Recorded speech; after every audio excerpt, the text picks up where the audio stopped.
Hi, I'm Pam, and I'm here to talk about video games.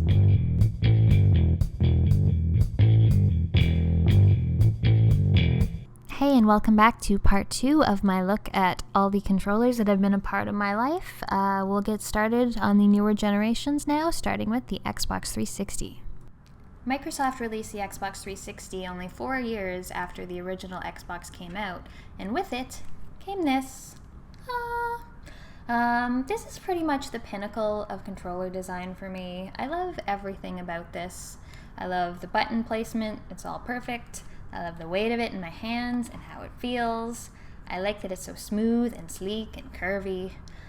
They really made some improvements over the original Xbox controller. They got rid of the big, huge Xbox logo and made it into an actual functional guide button. They also got rid of the black and white buttons, the black and white mystery buttons, and added in the left and right bumper buttons. Really, this controller is basically perfect. I love you. During the lifetime of the PS3, there were 2 controllers, the 6-axis and the DualShock 3. Since they're pretty hard to tell apart, I'll just talk about them both at once. This is a 6-axis. Big improvement, obviously, is that it's wireless. Otherwise, again, Sony did a good thing and didn't mess with their already very good design. The biggest change is that they added a sort of motion control, motion sensing feature into these. I don't remember a whole lot of PS3 games using this. I think Heavy Rain is the one that comes to mind. And I'm not a fan of motion controls in general, though I thought it was implemented in a fairly unobtrusive way. So again, this is another good offering from Sony. Alright, here's where the ranting portion of the video begins. I have to give it to the Wii that it was a hugely popular console and it got a lot of people into gaming that otherwise wouldn't be, and that's amazing. However, when I hold these controllers, I'm overcome with the urge to set them on fire. I hate them. We've got the Wiimote that looks like a television control, and then we've got this nunchuck thing. This is just weird. Again, Nintendo overhauled everything. So instead of A and B buttons, well, I guess there is an A and B button, but you've got these 1, 2, you've got an A here, you've got this tiny little D-pad. Nintendo likes their tiny little D-pads, and then a trigger underneath. So if you're playing with both of them, you can use this, the analog stick and the trigger here, and then the A button and the trigger here to, do your thing and play the game. Otherwise, there's some games where you don't need this, and you can turn the controller around like this and play games. Yeah, I know Nintendo Wii is basically all about the motion control, so that is why these controllers are developed this way, but I really just hate them. If you hated the Wiimote like I did, Nintendo also sold the Classic controller, along with about 700 other different accessories that you could get for the Wii. It's sort of reminiscent of the Super Nintendo controller, other than it adds the analog sticks. This is okay, I guess. I mean, it's 100 times better to hold than the Wiimote. It's a little odd still. I mean, you've got your shoulder buttons, and then further in you've got your Z buttons, and I don't even know what this button here does.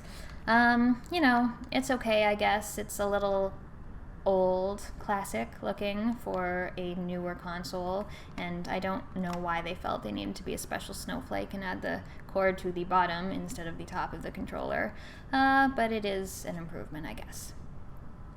Alright, now we're on to the current generation of consoles, starting with the first one that came out, the Wii U. This is the Wii U gamepad, and it is gigantic. Nintendo really likes to innovate when it comes to things like controllers, and I find that, especially lately, they'll do 1 or 2 things right, and then they'll just do a whole bunch of things wrong. This is obviously gigantic. It's like a handheld in itself. It's got all the normal controls, but it's also got a screen, which also works as a touchpad. It's got a microphone. It's got a camera. In terms of the actual layout, it's not terrible. I mean, I wish that the buttons were in line with the left stick so that you could grip it evenly.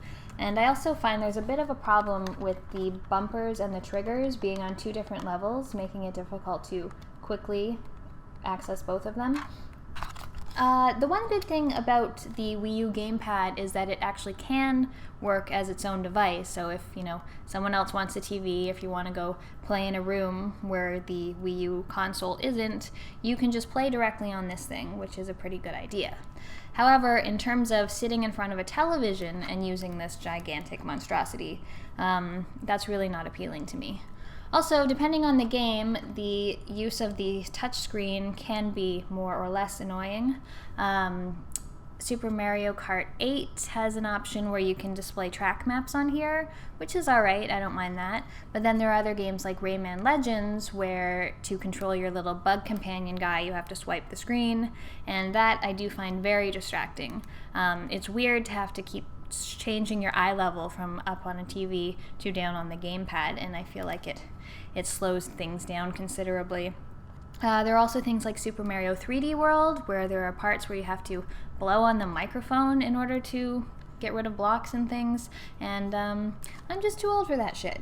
So yeah, I don't particularly like the Wii U gamepad. I mean, if you want to play directly on this, alright, it's okay, but in terms of actually sitting in front of a television and using this, I'm not a fan.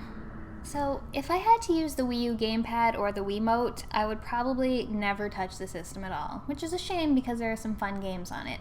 Now, luckily, Nintendo did have the good sense to release a proper controller, which is the Pro Controller, and funnily enough, that's the one that I do not have access to right at this very moment, but this is what it looks like.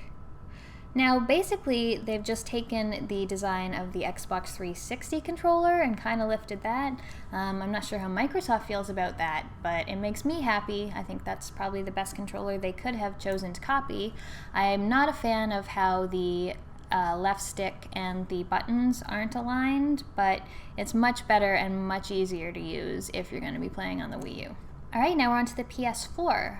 Sony showed an immense amount of self-control in the previous generations of DualShock controllers by not changing an already good thing. Once the PS4 came out, they decided they need to make at least a few changes. So this is the DualShock 4. You can compare it to the DualShock 3. It's still fairly similar. The shape has changed a bit. The edges are a little bit smoother. The layout of the buttons has changed a little bit, but it's fairly similar. They've changed the start and select buttons to share and options, which makes sense. I also really appreciate how easy they made it to share things like screenshots and clips on the PlayStation. It wasn't a feature I thought I would use that much when it came out, but especially after the Xbox and waiting a year and a half to be able to share a screenshot, I really appreciate how Sony made that a priority. The controller feels pretty good. All the buttons, I especially like the shoulder and trigger buttons, they feel nice. Again, I prefer it when the left stick is aligned with the buttons. Well, what are you going to do? It's still a pretty comfortable controller. Another thing that they did add is this gratuitously large touchscreen. That was probably their biggest innovation and the one I think was the least necessary. It just takes up so much room. It depends on the game what it's used for. Like things like Tomb Raider or Murdered Soul Suspect, you basically just use this to open your maps and your menu and things. And while I think that's an okay use, it's also way too large of a button for that to be its only feature. Whereas in a game like Infamous Second Son, you have to swipe it and things to do things like open doors. I don't really like that. I find it unnecessary. They've also added a speaker here, so you can get some of the sound effects coming from your controller, which I kind of like. They also added this really big glowing thing. Oh, there it goes. I don't really like this. It can be used for different things. It can reflect the lighting in a game. It can reflect your health levels. Overall, though, it's just really, really bright. I have a tendency, especially in scary games, to sort of tip my controller up, and I find that I've temporarily blinded myself when I do that a lot. You can turn it off, but it's just sort of weird. Everyone wants to be really flashy, and I think this was going a little bit overboard. But otherwise, the PS4 controller is still pretty solid. Alright, last but certainly not least, we have the Xbox One. This is the Xbox One controller. As you can see, it's shaped pretty similarly to the Xbox 360 controller. There's little tiny differences, but nothing too big. I like this controller. Again, it's got the layout that I like. They've changed the start and select buttons to menu and view, although they don't say that. They're just little symbols, which aren't particularly intuitive, but that's not a huge deal. One of the biggest improvements for me was the trigger buttons. You can sort of see they're much bigger than they were on the 360 controller. They feel really solid, and they're not so springy as the 360 controller ones, so I really like these. The controller itself is not quite as comfortable to hold, I find, as a 360 controller, but it's pretty close. One of the other changes they did, because again, they like to be flashy, was to change the guide button from a nice muted Xbox green to glowing immensely brightly. I don't know what it is. I think, like, is the TV not glowing enough? Is it not providing enough light? Do we need a flashlight on our controllers? But anyway, I think this is a pretty good one. Alright, that's it. That's a review of every controller that's been a part of my life over the past couple decades. If you want to know how I'd rank them overall, my top 5 controllers are: number 5 is the PS4, number 4 is the Xbox One, number 3 is the GameCube, number 2 is the PlayStation 2. And this shouldn't be a surprise to anyone who watched the video, but my favorite controller of all time is the Xbox 360. So how about the worst controllers? Number 4 is the original Xbox controller. Number 3, the Nintendo 64. Number 2 is the Wii U gamepad. And the controller I would most like to throw in a fire is the Wiimote.